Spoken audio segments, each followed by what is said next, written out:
Alhamdulillahilladzi arsala rasulahu bil huda wa dinil haq liyudhhirahu 'alad dini kullih wa kafa billahi wakila. Asyhadu an la ilaha illallah wahdahu la syarikalah wa asyhadu anna Muhammadan abduhu wa rasuluh alladzi la nabiyya ba'dah.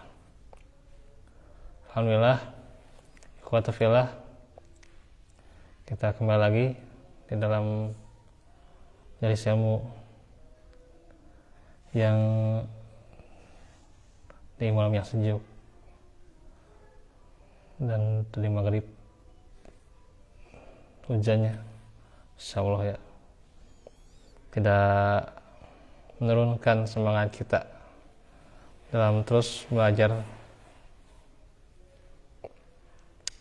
memperbaiki hati kita, memperbaiki diri kita untuk menjadi yang lebih baik. Tentunya juga termasuk hari ini lewat pelajaran tauhid kita teruskan lagi ringkasan dari kitab tauhid, di mana dalil yang pertama sudah, sekarang dalil yang kedua, surah An-Nahl ayat 36. Wa qauluhu laqad ba'asna fi kulli ummatin rasulan an ibudullaha wa jatanibut taghut. Al-ayah. Firman-Nya, dan sesungguhnya kami telah mengutus rasul pada setiap umat untuk menyerukan beribadahlah kepada Allah semata dan jauhilah taghut.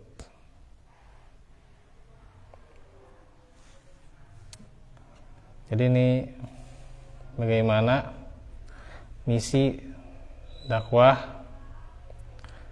Nabi dan Rasul ya. Yaitu diantaranya adalah tauhid.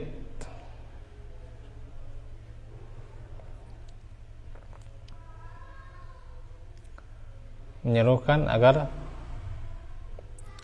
beribadah kepada Allah dan menjauhi berbagai macam kesyirikan.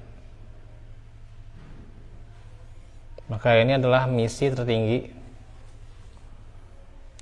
dari dakwah yang tentunya hendaklah menjadi misi yang paling tinggi kita dalam berdakwah, karena tidak ada yang terpucuk,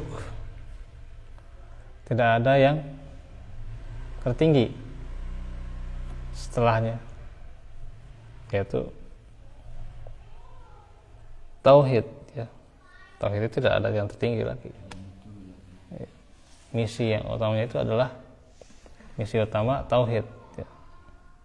Dengan tauhid akhlak akan mulia, dengan tauhid pula ya, bisa bermuamalah dengan baik. Dengan tauhid pula bagaimana beribadah sesuai dengan tuntunan. Dengan tauhid juga bagaimana menjadi manusia dengan kualitas terbaik. Nah, itulah tauhid.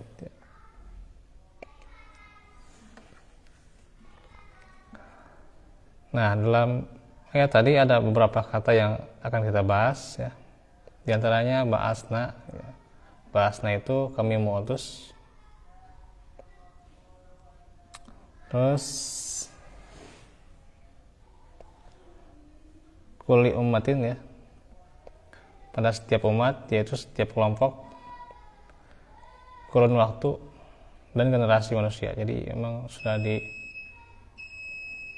diutus para nabi dan rasul itu di setiap generasi ya. Oh, budullaha, beribadahlah kalian kepada Allah, artinya esakanlah Allah dalam ibadah.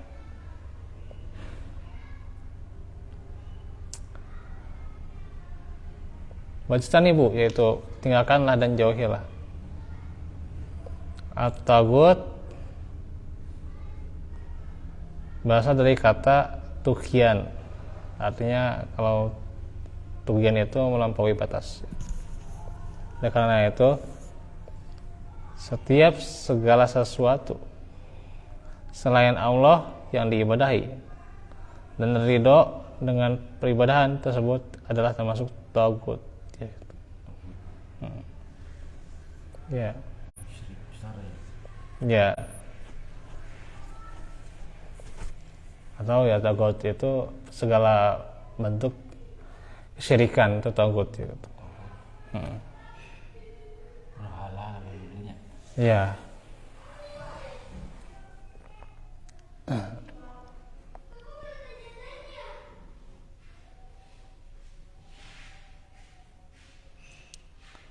Makna ayat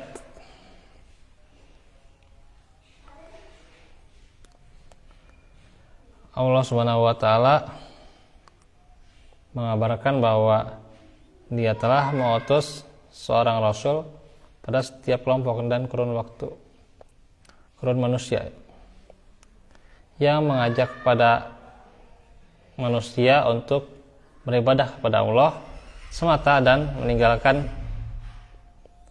peribadahan kepada selainnya. Allah terus mengutus para rasulnya kepada manusia sejak terjadinya kesyirikan pada Bani Adam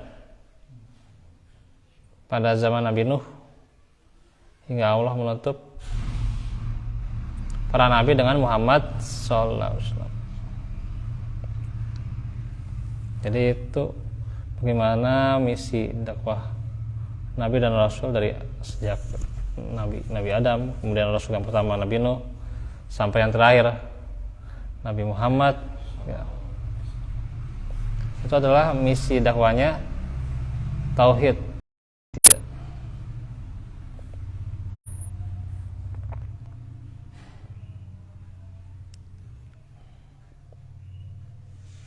Hubungan antara ayat dan bab yaitu sungguhnya dakwah kepada tauhid dan melarang dari kesyirikan adalah tujuan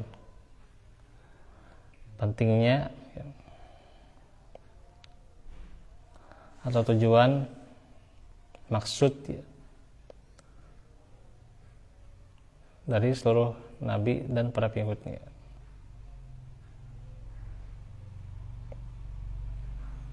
Faedahnya yang pertama, sesungguhnya hikmah pengutusan para rasul adalah untuk berdakwah, menyeru kepada tauhid dan melarang kesyirikan. Jadi hikmah diutusnya para rasul itu adalah berdakwah, dan misinya adalah menyeru pada tauhid. Dan larangan yang tertinggi adalah larangan pada kesyirikan.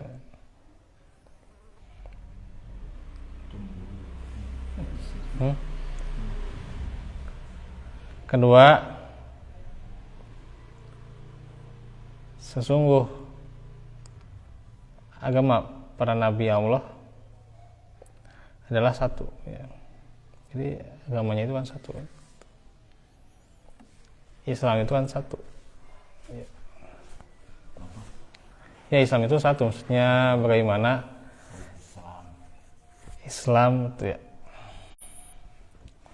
syariatnya ya, maksudnya bagaimana ya, apapun misalnya kitabnya atau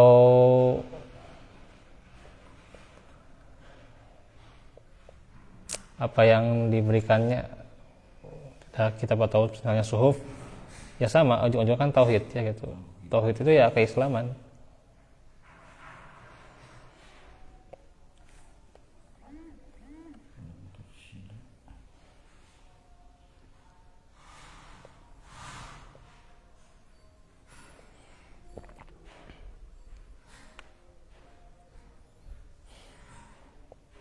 Yaitu memurnikan peribadahan kepada Allah dan meninggalkan kesyirikan meskipun syariat mereka berbeda-beda ya, sholatnya mungkin jadi syariatnya berbeda dari dulu ya,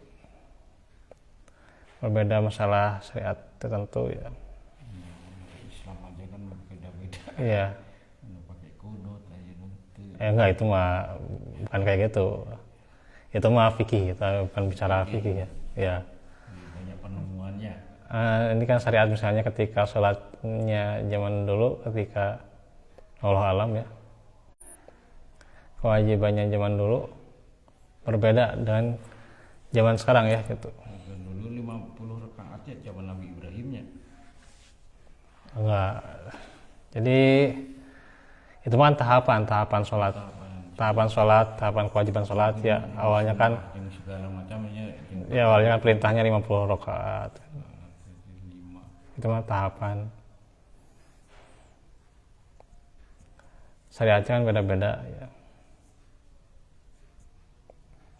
Termasuk cara sholatnya berbeda gitu ya. Cara sholat Nabi Muhammad dengan Nabi Ibrahim, Allah alam. Dengan Nabi Isa, Allah alam. Tapi sama seluruhnya adalah mengajarkan tauhid. Ya.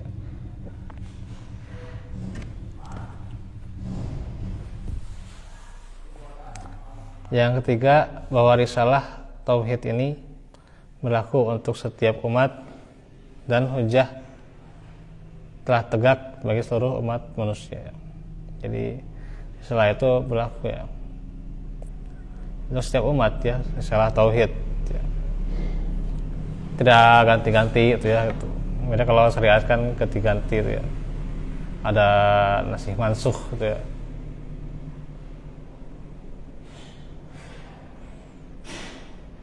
Sehingga kalau tauhid tidak ada penghapusan tuh ya. Tetap tauhid itu ya. Terus menerus ya.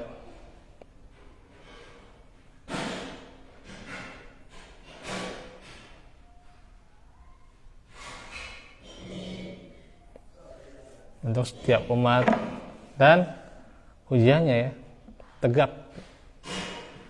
Kalau seseorang benar-benar mengamalkan tauhid ya akan kuat dirinya ya, akan kokoh.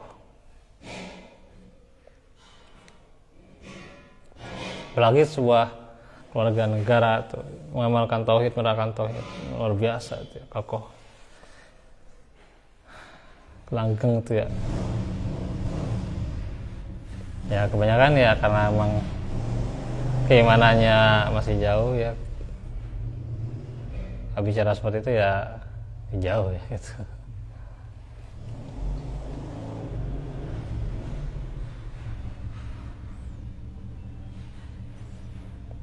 Yang keempat, ayat di atas yang tadi ya menerangkan keagungan perkara tauhid dan bahwa tauhid wajib atas segala seluruh umat. Jadi agungnya perkara tauhid ya.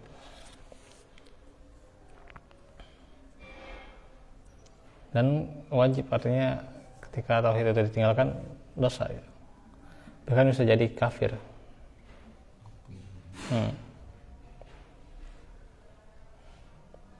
Kalau sakit itu Apa? Kalau berarti stroke bisa sambil duduk orangnya. Iya ya. Sambil berbaring bisa. Iya. Dasar Sedikit lagi nih mau isya. Yang kelima, dalam ayat ini juga terdapat kandungan bahwa kalimat la ilaha illallah berupa nafi ya, peniadaan, dan isbat penetapan. Maka hal ini menunjukkan bahwa tauhid tidak dapat diluruskan kecuali dengan keduanya, yaitu nafi ya dan isbat. Nafi meniadakan ya, meniadakan selain Allah ya, dan isbat menetapkan hanya Allah saja yang diibadahi ya. Nah itu saja untuk keterangan dalil yang kedua. Nanti dalil yang ketiga kita akan bahas ya. Walafikum walafikum Rabbana atina bil rahmah wa lana min sadar Rabbana atina fil hasanah fil akhirati hasanah wa qina adzabannar. Kalau boleh ada wa astaghfirullahaladzim. Assalamualaikum warahmatullahi wabarakatuh.